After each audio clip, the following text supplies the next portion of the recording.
पुण्याचा कॅम्प परिसर. रात्रीचे 12 वाजले की इथले रस्ते एकदम सामसूम होतात. पण याच रस्त्यांवर अनेकदा एका अशा गोष्टीचा अनुभव येतो त्याचं उत्तर सायन्सकडेही नाही.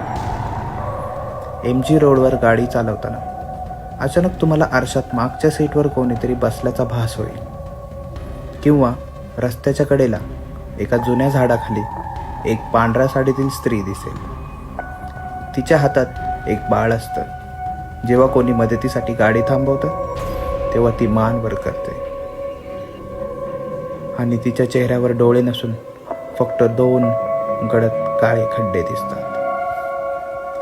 अनेकांनी सांगितले की ती स्त्री क्षणार्धात गायब होते आणि मग गाडीच्या बाजूने रक्ताळलेल्या हातांचे ठसे उमटतात.